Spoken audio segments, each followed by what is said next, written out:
Kalau kita mau cerdas akal kita nih, diajar orang cepat dapat, jadilah orang muhsin. Macam mana muhsin? Nabi Yusuf dicaci, tak ada masalah. Dihina, tonang aja dia. Dibuang ke dalam sumur, tak dibalehnya. Tengok, dia orang muhsin. Orang muhsin ini akan dibalas Allah dengan balasan-balasan yang luar biasa. Apa diantaranya? Kecerdasan akal. Ada ilmu cepat dapat, cepat hafalnya. Kita belum tentu lagi. Hai kok diajak isu lupa dah.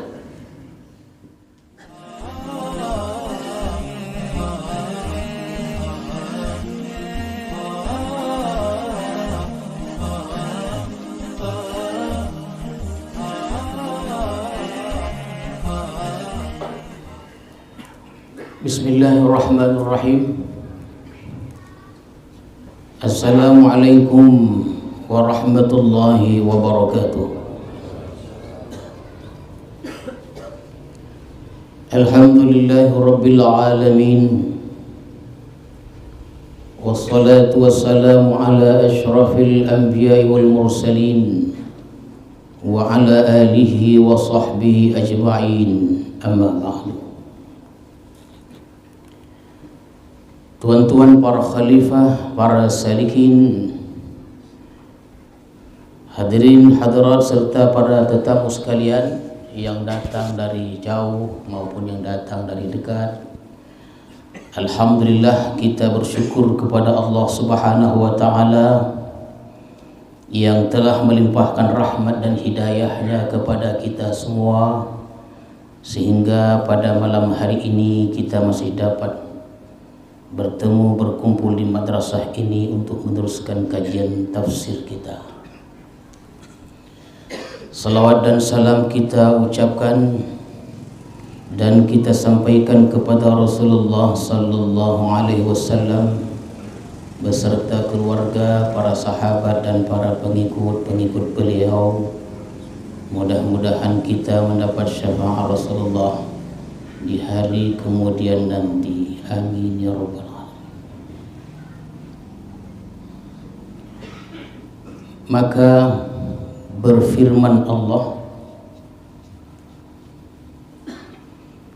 dalam surah Yusuf ayat yang ke-15 sambungan ayat sebelumnya. Bismillahirrahmanirrahim. Falamma dhahabu bih wa ajma'u an yaj'aluhu fi ghayabatil jubb wa awhayna ilayhi latunabbi'annahum bi amrihim hadha wa hum la yash'urun. Hadirin dan hadirat sekalian, pada malam hari ini merupakan bagian ketiga dari jejak Nabi Yusuf alaihissalam. Jejak itu artinya adalah kisah-kisah, cerita, jejak. Sebagaimana telah kita sebutkan pada pertemuan sebelumnya, bahwa datanglah saudara-saudara Nabi Yusuf itu ke hadapan ayahnya Nabi Yakub, 10 orang. Jumlah keseluruhannya 12 orang, yang datang itu 10 orang, kecuali anak Rachel. Kita ingatkan kembali, datang kepada bapa mereka Yakub, Nabi Yakub, meminta izin kepada ayah mereka untuk membawa Yusuf bermain. Itulah pertemuan kita pada minggu lalu itu. Jadi hadirin dan hadirat sekalian, berat hati. Dalam ayat itu disebutkan juga, ayat yang sebelum saya baca ini, bahkan Imam Zamakhsyari dalam tafsirnya menyebutkan bahwa ada 2 alasan beratnya Nabi Yakub memberikan Nabi Yusuf untuk dibawa pergi bermain-main. Arsilhu ma'ana ghadan, kirim dia bersama kami untuk kami bermain-main dan lain-lainnya. Ada dua alasan Nabi Yakub. Yang pertama, Nabi Yakub tidak bisa berpisah walau sesaat dengan anaknya Yusuf ini. Tak bisa. Oleh karena itu, Nabi Yusuf selalu dalam pelukan Nabi Yakub, dan itu wajar karena Nabi Yusuf ini masih kecil dan ditinggal oleh ibunya Rachel. Setelah Rachel melahirkan anaknya Bunyamin, adik kandung Nabi Yusuf, satu ayah satu ibu, meninggallah Rachel. Jadi mereka berdua ditinggalkan dalam keadaan yatim. Maka tumpahlah kasih sayang Yakub kepada anaknya Yusuf, dan tentulah kasih sayang Nabi Yakub kepada Yusuf berlebih. Kenapa? Karena memang Nabi Yusuf ini berbeda dengan saudara-saudaranya yang lain, walaupun adik kandungnya Bunyamin. Manisnya dia, kelakuan yang baik, akhlak yang baik. Bahkan Nabi Yakub sudah tahu bahwa kenabian atau risalat, nubuat itu akan diwariskan kepada Nabi Yusuf alaihissalam. Apalagi Nabi Yusuf sudah bermimpi, mimpi itu menandakan kenabian itu akan diwariskan kepada Nabi Yusuf alaihissalam. Dan inilah yang buat dengki saudara-saudaranya. Berat dia memberikan izin, tapi dibantah. Nabi Yakub kata, aku tidak bisa berpisah walau saat sekojapnya, kata abang-abangnya. Taklah modal, sekojap aja. Yang kedua, alasan kedua, aku tidak berikan izin karena aku takut ditangkap atau diterkam oleh az-zi'bu, serigala. Kata anak-anak pun dibantah, kami 10 orang sudah bosa-bosa wahai ayah. Takkan mungkin kami diam kalau serigala itu datang. Kami ramai kan tak mungkin. Berat sebenarnya mau mengasih izin. Dikasih payah, tak dikasih payah. Nak dikatakan aku sayang kepada aku, takut koci anak-anak yang lainnya. Dengan berat hati pergilah. Itu dalam riwayat, tuan-tuan sekalian. Dipeluknya Nabi Yusuf, diciumnya, pergilah wahai anakku. Tapi firasatnya tidak enak, tapi tetap diberikannya izin, pergilah wahai anakku. Itu As-Suddi mengatakan, itu dia seorang ulama, ketika mereka itu berhadapan dengan ayah Nabi dan Nabi Yusuf ini, Nabi Yusuf itu dibolai-bolai, disanjung, dipuji dan lain-lainnya. As-Suddi mengatakan setelah jauh dari rumah itu, sipak siapa Nabi Yusuf ini, sipaknya dihina, dicaci, karena dah tahu dia bakal tak pulang. Udah ada persekongkolan akan membunuh, membunuh, dibuang ke negeri atau dimasukkan ke sumur, antara tiga inilah. Jadi pergilah Nabi Yusuf tadi bersama saudaranya yang 10 yang tinggal di rumah Yakub dan anaknya adik Nabi Yusuf, Bunyamin. Lalu bagaimana dalam perjalanan itu? Itulah ayat yang saya baca tadi. Falamma zahabu bihi, tatkala mereka membawa dia pergi, dibawalah pergi Nabi Yusuf nih, yang kata Sudi sipak dia. Ya Allah, kesiannya adik kandungnya sipak, bonci pula. Wa ajma'u an yaj'aluhu fi ghayabatil jub, dan mereka bermusyawarat memasukkan dia ke dalam dasar sumur. Itu rupa keputusannya. Tidak dibunuh, tidak dibuang ke satu negeri atau bumi, tapi hasil mufakat dalam perjalanan itu kita buang saja fi ghayabatil jub, di dasar sumur sampai hati. Kalau nafsu sudah menguasai diri, segala perbuatan akan dibuat. Itulah dia. Dan itu sudah kita ceritakan. Dibuanglah. Ghayabatil jub ini sumur yang dalam, tapi ada airnya sedikit dalam. Kata Allah, wa auhayna ilaihi latunabbi'annahum bi amrihim hadza wa hum la yash'urun. Sebaik Nabi Yusuf sampai ke dasar sumur itu, datang malaikat. Tuan-tuan sekalian, kalau yang baik ini ada aja lah banyak. Datang malaikat. Apa kata Allah? Wa auhayna, kami wahyukan, ilaih, kepadanya. Latunabbi'annahum, kamu akan menceritakan perbuatan mereka kepada kamu ini. Mereka membuang kamu ke dalam sumur ini, kelak akan kamu ceritakan. Ayat tentang Nabi Yusuf menceritakan hal ihwal mereka, perbuatan keji mereka, ada pada ayat yang ke-85 pula. lama lagi rupanya. Lama lagi. Tapi sekilas itulah dia. Kelak engkau akan ceritakan perbuatan mereka ini. Wahum la yash'urun, mereka tak sadar. Jadi pada ayat yang ke-85 itu, abang-abang Nabi Yusufnya tak tahu itu Yusuf, Yusuf tahu itu abangnya. Ya. Kenapa tahu? Itu nantilah dia. Selesai perancangan mereka. Setelah itu waja'u, ini Allah yang menceritakannya, waja'u aba'um isya'an yabkun. Pulanglah mereka. Setelah mereka campak dengan tak ada rasa kasih sayang, datanglah mereka pulang ke rumah, datang menghadap abahum, bapa mereka, Nabi Yakub. Ini anak-anak Nabi ini.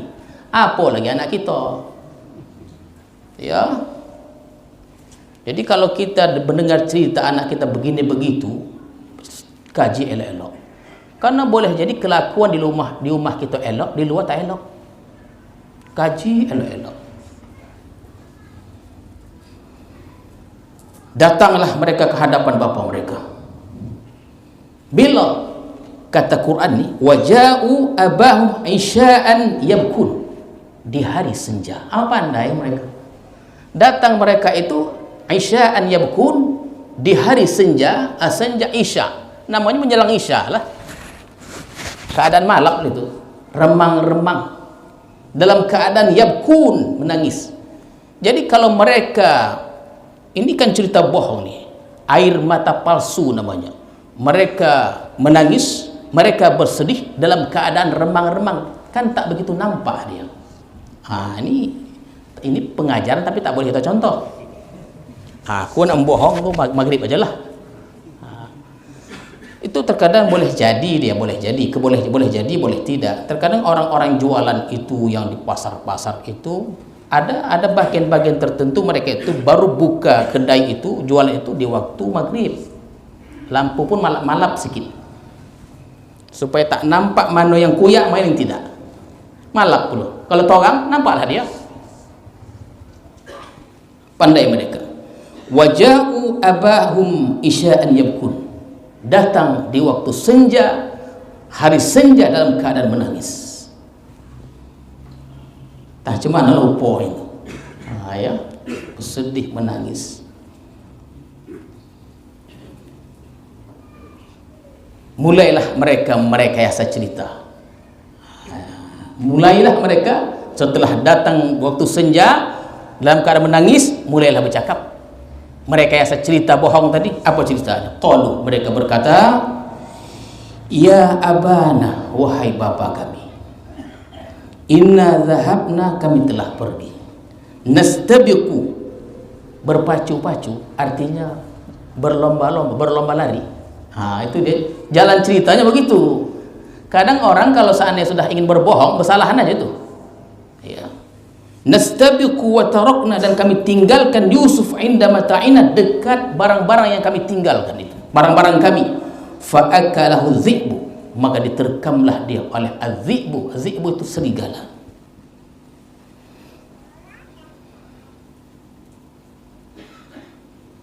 Tuan-tuan sekalian, Yakub ni nabi, firasatnya kuat. Dia merasakan sesuatu yang ganjil, sedih hatinya.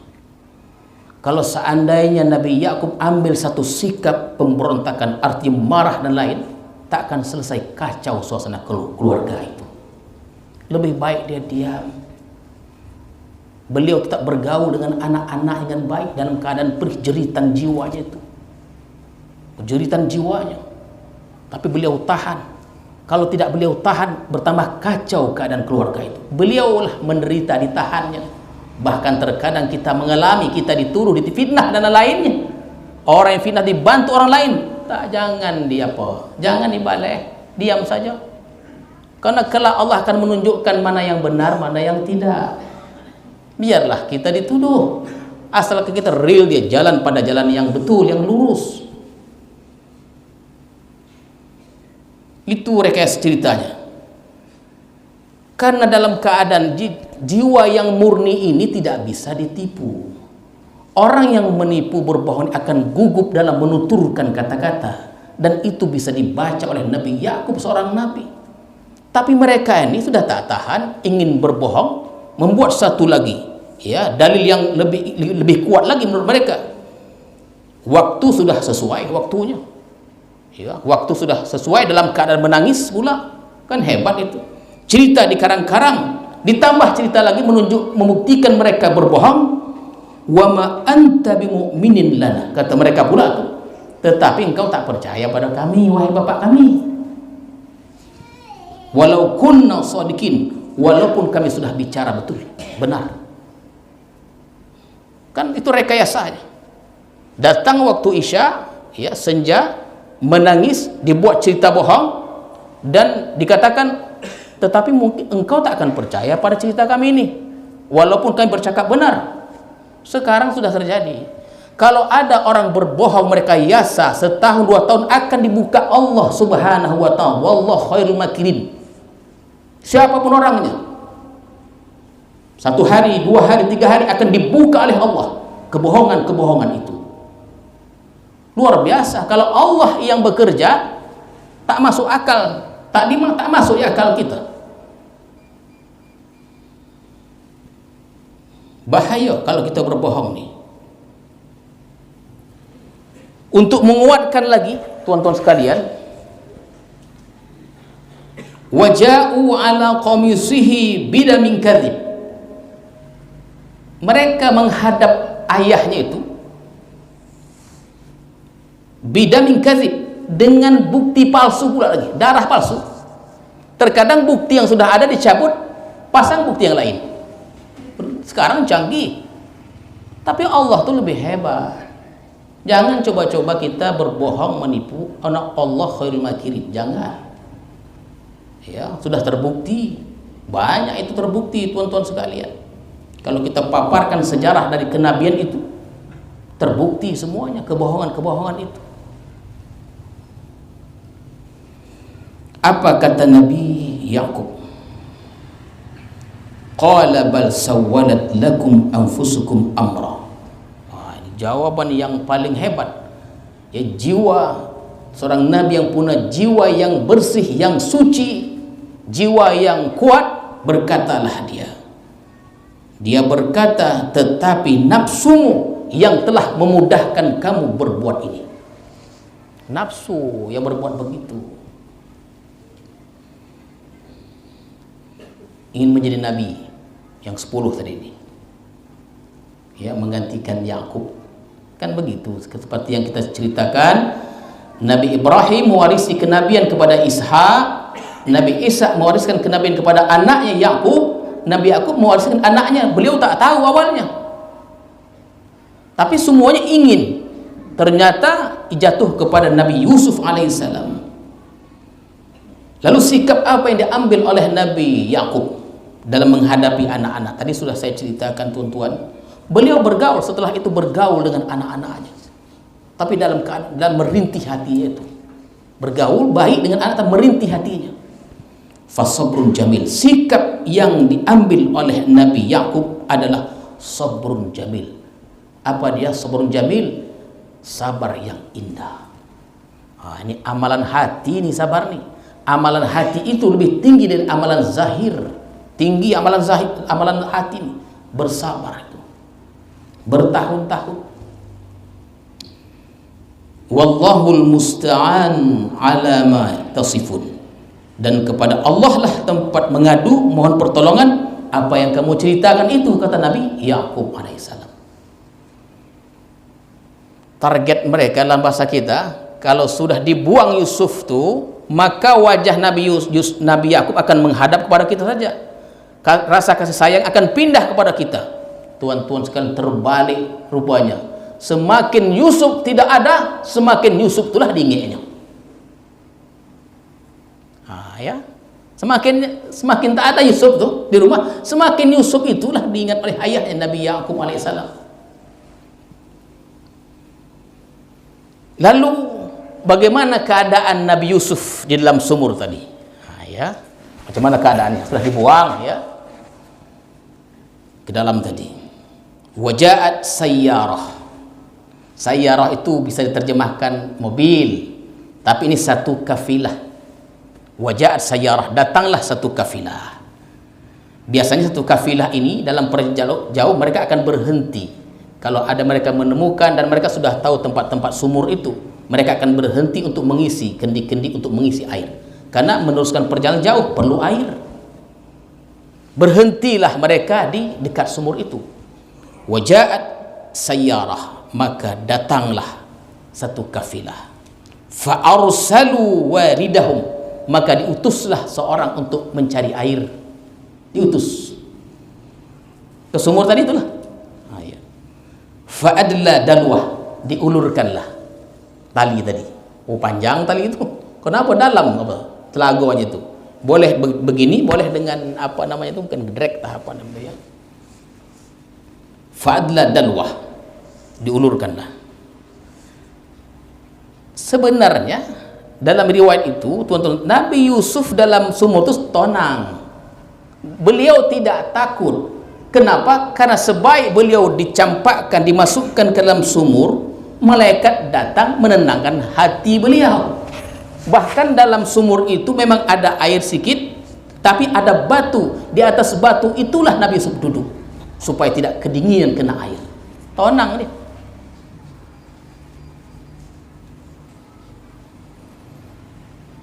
Qala ya bushra hadza gulam.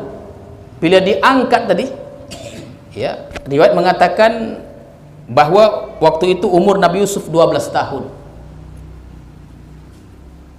Qala ya bushra, dia berkata yang mengangkat air tadi itu, gembiraku, ini anak laki-laki. Manis pula tu anak itu. Ya. Ini anak laki-laki. Gembira dia. Gembiralah, kalau bosan cuma bawa. Kalau naik bosan dia, untuk apa bosan? Ya, umur dah 30 tahun, 40 tahun untuk apa pula? Ya. Itu udah boleh tahun, manis orangnya. Montel kata kita, comel kata orang Malaysia. Comel. Gembira dia. Dan tidak pula perempuan. Kalau yang diangkut dan dibawa, yang naik itu perempuan, kan susah. Jadi macam mana cara membawanya? Orang Arab tak begitu suka dia. Makanya ada firman dikatakan, firman Allah ini, qala ya bushra hadza gulam. Anak laki-laki, dibawanya lah ke kawan-kawan kafilahnya tu. Ya. Kata Allah, wa asarruhu bid'ah. Dikurunglah Yusuf tadi. Kesian. Dikurunglah dia untuk menjadi barang dagangan, untuk dijual lah. Wallahu alimun bima ya'malun. Allah Maha mengetahui apa yang mereka kerjakan. Kalau mereka berencana yang baik untuk Yusuf, kalau mereka berencana buruk untuk Yusuf, Allah Maha tahu. Allah menjaganya. Allah akan selamatkan Nabi Yusuf alaihissalam. Sedangkan dibuang ke sumur saja Nabi Yusuf selamat. Apatah dikurung ini? Allah yang jaganya. Wasyarauhu bisamanin bakhsin.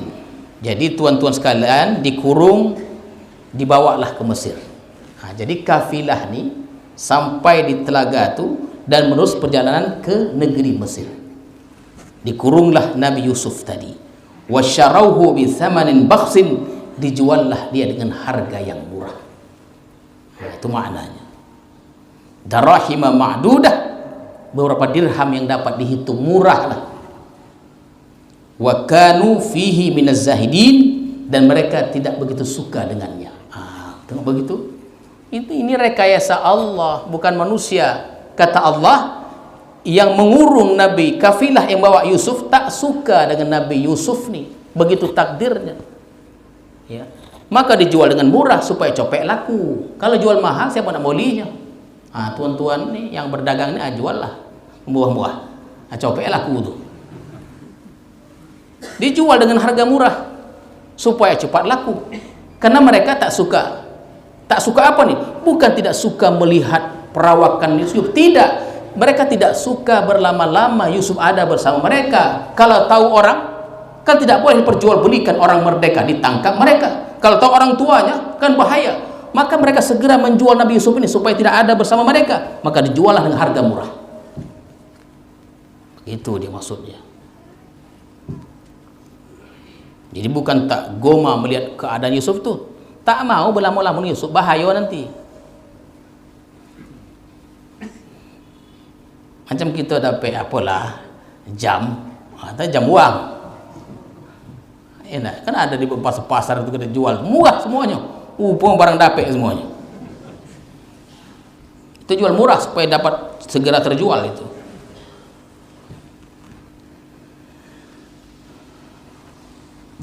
Ada yang bolinya, namanya murah.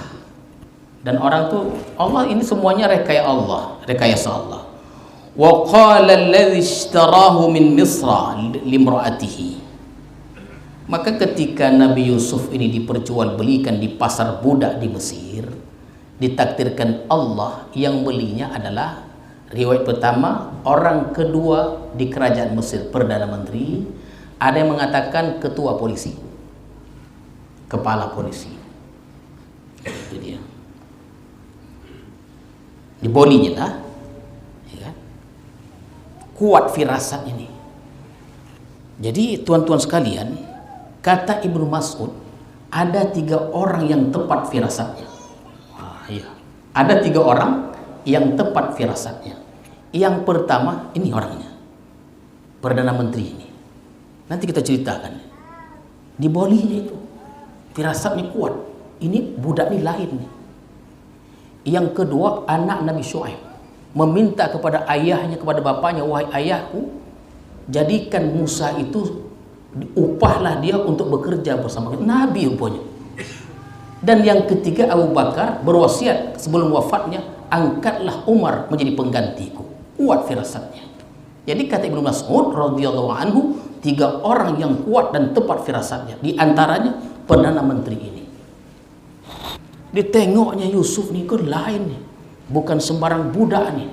Dibolinya langsung. Ditengoknya wajahnya ada kecerdasan, kepandaian pada wajahnya itu. Dibolinya langsung. Mahal pun dibolinya, apalagi murah. Dibawanya Yusuf ke rumahnya, berjumpalah dia dengan istrinya. Apa katanya? Akrimi maswah. Akrimi maswah. Muliakan kedudukannya. Aku sudah beli Yusuf ni, jangan engkau samakan dia dengan budak-budak yang lain. Artinya, jagalah dengan baik, berilah dia kamar yang elok, katil yang empuk, makanan yang lezat dan lain-lainnya. Sama seperti kita. Karena Perdana Menteri, dia lain melihat Nabi Yusuf ini. Dan diarahkan, diperintahkan kepada istrinya, jaga dia baik-baik.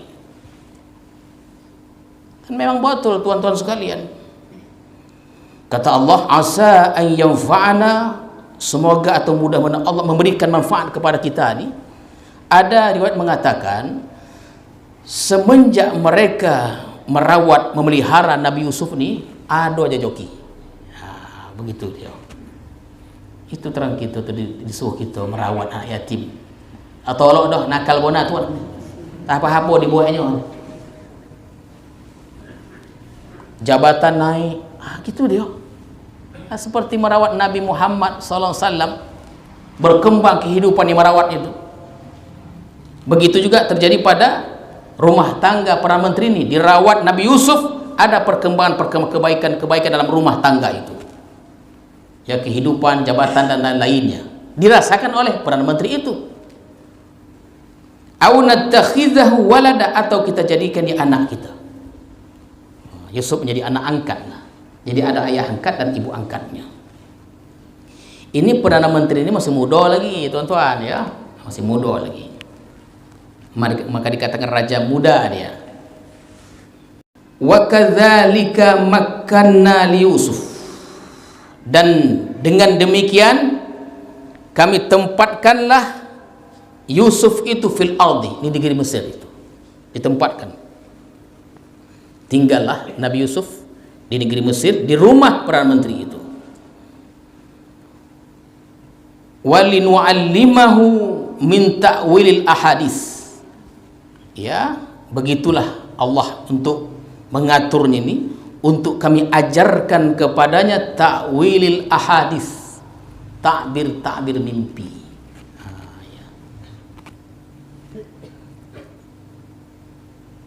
2-3 hari lalu ada orang datang bertanya tentang mimpi, panjang mimpinya. Iya. Dan mimpi itu hampir sama pula dengan pengkhabaran tuan-tuan nih. Ini dia. Iya. Kita jawab begini dia. Ya, kita di sinilah dilatih sini. Jadi kita kan dalam orang tarekat ini dia dalam dia berzikir itu seperti orang ke Medan, melihat pemandangan di kanan di kiri. Kan banyak pemandangan itu. Itulah yang kita tengok itu al-usul ilallah. Untuk sampai ke Allah itu kita akan diperlihatkan secara batiniah pandangan, penglihatan, pendengaran rasa kita. Seperti kita hendak ke Medan. Dalam perjalanan ke Medan kita akan melihat di kanan di kiri pemandangan. Boleh jadi kita turun. Ya, di Gomang kita menengok makanan turunlah kita. Seharusnya perjalanan itu 2 jam menjadi 4 jam. Ada gangguan-gangguan. Dan itu mesti dilaporkan. Tak boleh tidak, mesti dilapor. Jangan diceritakan. Salah adab kalau ceritakan kepada kawan yang lain. Dan apa yang tuan-tuan sudah sampaikan jangan diceritakan kepada yang lain. Ada, jangan pula dijual beli kan. Siapa nak boleh pengkabaran? Bahaya tu.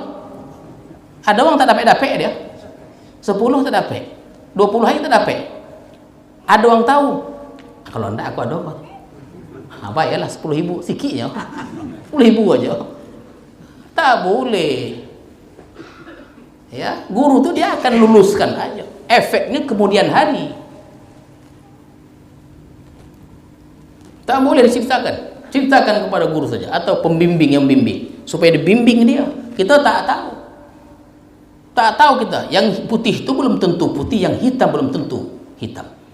Karena iblis hanya satu saja yang tidak bisa dibuatnya, wajah Rasulullah sallallahu alaihi wasallam. Yang lainnya semua bisa dibuat ya. Makanya kita sebutkan syariat kita itu mesti kuat. Iblis berangan-angan ingin menggoda Syekh Abdul Qadir Jailani. Suara dari langit dikatakan engkau sudah wali, ibadahmu sudah cukup, ibadahmu sudah banyak. Syekh Abdul Qadir Jailani karena fikihnya dia tahu itu suara tidak baik, lempar. Yang kita takutkan bila suara itu datang pada kita, tak ada pondasi kita, mengakulah kita wali. Ini yang bahayanya. Ya. Jadi saya bilang sama yang bertanya itu jauh asalnya. Dari jauh. Jadi kalau kalau kita ingin sur-suran dalam bahasa Islam itu ada satu kitab namanya Ta'tirul Anam fi Ta'biril Manam, takbir mimpi oleh Ibnu Sirin. Tuan boleh lah itu. Mau tidur dibaca-baca sikit. Oh, sedap tu. Iya. Segala ada takbir mimpi di Ta'tirul Anam fi Ta'biril Manam. Takbir mimpi sudah diterjemahkan. Nanti kita ada luang waktu boleh buku tu baca tu. Oh, sedap. Namanya mimpi. Ya, Adghasu Alam. Kita akan bicara tentang mimpi nanti nih, tapi ya, pertemuan-pertemuan berikut. Tinggal di rumah itu, masa yang sama Allah ajarkan kepada Nabi Yusuf ta'wil mimpi, takbir mimpi. Itulah kelebihan Nabi Yusuf. Wallahu ghalibun ala amrih. Allah menang atas ketentuannya. Ialah beliau dicaci, dimaki, dikhianati, didengki, dimasuk ke dalam sumur, tapi ketentuan Allah juga yang menang. Inilah antara makna wallahu ghalibun ala amrih. Allah menang. Jadi tuan-tuan sekalian, kalau kita punya rencana, Allah punya rencana juga. Ya. Kita punya rencana, punya program, punya planning, Allah juga punya planning. Macam manapun hebatnya program kita itu, program Allah juga yang akan jadi. Oleh karena itu jangan mati-matian dalam mencari rezeki ini, karena Allah sudah tetapkan itu. Memang pernah saya sebutkan kehidupan kita seperti rel dan kereta api. Kereta api itu memang tak ada ikhtiar dia akan ikut rel, kemana rel itu ke situlah dia. Tapi kita tidak begitu, kita ada ikhtiar, ada doa, ada ikhtiar. Kita ada akal untuk menentukan mana yang baik, mana yang tidak, ke depan atau ke belakang, ke kanan atau ke kiri. Allah berikan akal kita, dalil ini dia, dalil akal nih. Jadi ketentuan Allah juga yang menang. Walakinna aktsaran nasi la ya'lamun. Tapi kebanyakan manusia tak faham, tak mengerti.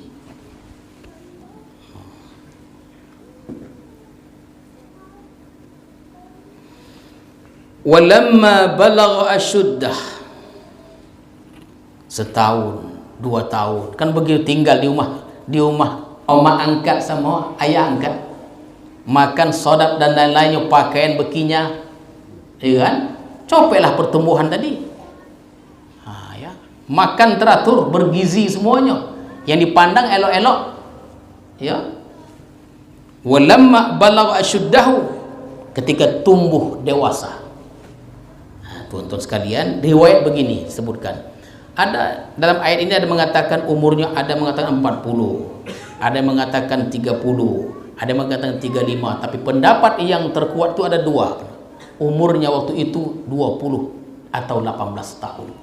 Walamma balagha asyuddah, ketika dia sudah beranjak dewasa, atainahu hukma wa ilma, kami berikan kepada hukum, pandai tentang hukum hakam dan pandai juga tentang ilmu. Allah berikan kepada Nabi Yusuf keduanya ini. Macam mana caranya?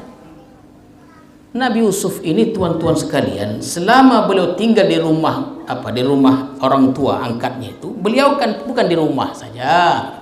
Beliau juga keluar rumah, mungkin melihat istana, melihat keadaan masyarakat, mendampingi ayah angkatnya. Beliau melihat keadaan itu, ditengoknya ayahnya dan memutuskan, menetapkan, menjadi acuan pelajaran bagi dia. Begitu kitanya maunya begitu. Kita mendengar, melihat, terkadang kita berjalan, disuruh kita banyak berjalan. Dalam perjalanan itu kita akan mendapatkan ilmu-ilmu. Fasiru fil ardi, berjalanlah kamu, kata Allah, di muka bumi ini, berjalanlah. Dalam perjalanan itu kita bisa menimba ilmu. Ilmu apa? Ilmu budaya, hobi dan lain-lainnya. Dan Nabi Yusuf mendapatkan itu. Macam Nabi Musa alaihissalam, kan tinggal di rumah apanya? Di rumah ayah angkat juga, sama Asiyah, ibu angkatnya. Mereka jadikan Nabi Musa itu anak. Kenapa Nabi Musa begitu hebatnya berilmu dan lain? Karena beliau menuntut ilmu dengan beberapa orang guru. Siapa gurunya? Yang pertama, selama di istana Fir'aun itu, Nabi Musa berguru dengan ibunya Asiyah. Beliau membimbing. Yang kedua, guru yang dicari oleh Asiyah. Yang ketiga, ibu kandungnya sendiri yang datang ke istana itu dan membawa pulang. Dan yang keempat, yang membuat Nabi Musa lebih hebat, Khidir alaihissalam. Copeklah ilmu dapat, pintar pula. Dan Nabi Yusuf demikian juga, ditengok keadaan, dapatlah ilmu itu, dan Allah berikan dia hukma wa ilma, hukum dan ilmu. Wa kadzalika najzil muhsinin, demikianlah kami balas orang-orang yang muhsin. Muhsin ini kan ihsan, orang yang baik.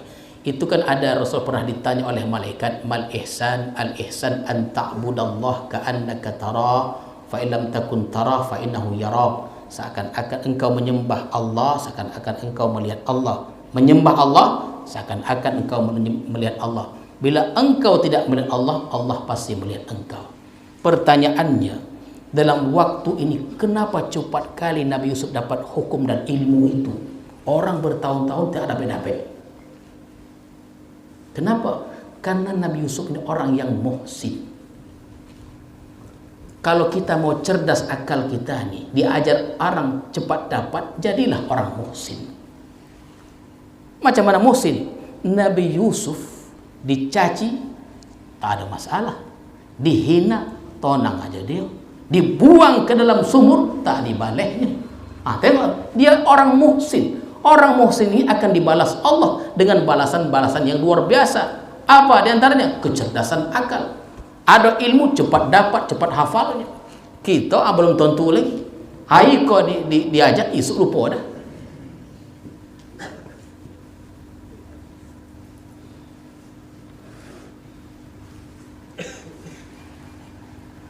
Itu tuan-tuan sekalian, waktu Nabi Yusuf, kita ke belakang, waktu Nabi Yusuf dia naik dari sumur, diangkat dia, itu takdir Allah berlaku.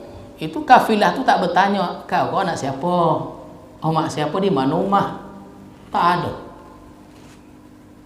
Kalaupun ditanya kepada Nabi Yusuf tak akan menjawab. Tahu dia agak aneh. Kalau disebutnya makku, ayahku, rumahku, diantar ke rumah, lebih tak selamat lagi. Hidup mulai budak. Diam aja dia, tak bicara. Dan kafilah pun tak bertanya kepada Nabi Yusuf, anak siapa nih? Ya. Dengan demikian atas takdir Allah selamatlah sampai ke negeri Mesir itu. Warawadathu allati huwa fi baitiha. Kita tambah sikit ya, lampu dah menyala. Sikit saja. Maka perempuan yang dia tinggal di rumah perempuan itu karena bertahun-tahun. Ini tuan-tuan sekalian, Nabi Yusuf ini dia sudah bertahun tinggal di rumah itu, fi baitiha an nafsihi wa qal. Dia merayu. Ditengoknya pertumbuhan Yusuf ini luar biasa. Memang dalam perjanjian lama itu disebutkan, mohon maaf nih, suami kepada perempuan ini tak kuat pula. Saya tak bisa membahasakannya, malu saya menyebutnya. Ya. Jadi istrinya ini tidak pernah merasakan dalam rumah tangga itu baik-baik. Masa yang sama dilihatnya Yusuf tumbuh dengan hebat. Bahasa kita memang ganteng betul lah. Dalam cerita berikut kemudian akan kita cerita tuh betina-betina itu dipotong telangan menengok muka Nabi Yusuf tuh. Kan tampan itu. Tahu cemana ketampanan sampai uang tak terasa memotong tangan. Jadi ditengok Yusuf makan minum ya. Perempuan yang sudah berpengalaman, dia sudah berpengalaman, sudah kawin lama, tentu berpengalaman. Hasrat hati tak bisa ditahan lagi. Ya, kadang-kadang dalam riwayat itu ini bukan cerita saya, dibuka-bukanya sedikit, slow aja Nabi Yusuf kau. Iya, disikap singkap sedikit, tonang aja Nabi Yusuf kau. Jadi kata dia dah tak tahan lagi, dirayunya. Semua pintu-pintu, tingkap, semua ditutup, dah tak tahan lagi dah. Wa qalat haytalak, mai. Wah, udah kalau singkap tak bisa juga katanya. Begitulah bahasa kita tuh. Mai. Qala ma'adzallah, ini kelebihan orang. Berlindung kepada Allah. Innahu rabbi ahsana maswai. Ada yang mengatakan rabbi sini Tuan, bukan Tuhan. Tuan, bahwa Tuan suami suami dari memang orang yang sangat baik, tak mungkin aku berkhianat. Innahu la yuflihuz zalimun, sesungguhnya dia tidak akan berjaya orang-orang yang zalim ini, tuan-tuan sekalian. Jadi Nabi Yusuf ini kelebihan juga. Tidak ada orang sunyi senyap di hadapannya ada perempuan yang cantik jelita terkenal dengan kecantikannya, mengajaknya berbuat itu. Nabi Yusuf tak mau. Tuan-tuan pikir-pikirlah tuh. Susah dibayang-bayangkan bona lagi. Dipikir-pikir tak mau Nabi Yusuf ini. Itu satu kelebihan yang luar biasa. Benar kata Rasulullah SAW, diajak ini akhafullah, aku takut Allah. Begitu dia. Minggu depan lagi sambung lagi nih. Yang apa nih ya? Tentang istri Perdana Menteri. Bagaimana kisah selanjutnya? InsyaAllah tuan-tuan sekalian, kita sambunglah pada pertemuan berikutnya. Sekiranya ada khilaf dan salah, saya haturkan berjuta maaf. Mudah-mudahan pengajian kita pada malam hari ini diberkati, dirahmati Allah Subhanahu wa taala, dimudahkan kita dalam ibadah dan jauhkan dari segala macam maksiat. A'udzu billahi minasyaitonir rajim. Bismillahirrahmanirrahim. Allahumma zidna ilma warzuqna fahma walhiqna bis-salihin. Allahumma ij'al jam'ana hadza jam'an marhuma wa tafarruqana ba'di tafarruqan ma'suma. Wa sallallahu ala sayyidina Muhammadin wa ala alihi wa sahbihi ajma'in. Subhana rabbika rabbil izzati amma yasifun. وسلام على المرسلين والحمد لله رب العالمين. السلام عليكم ورحمة الله وبركاته.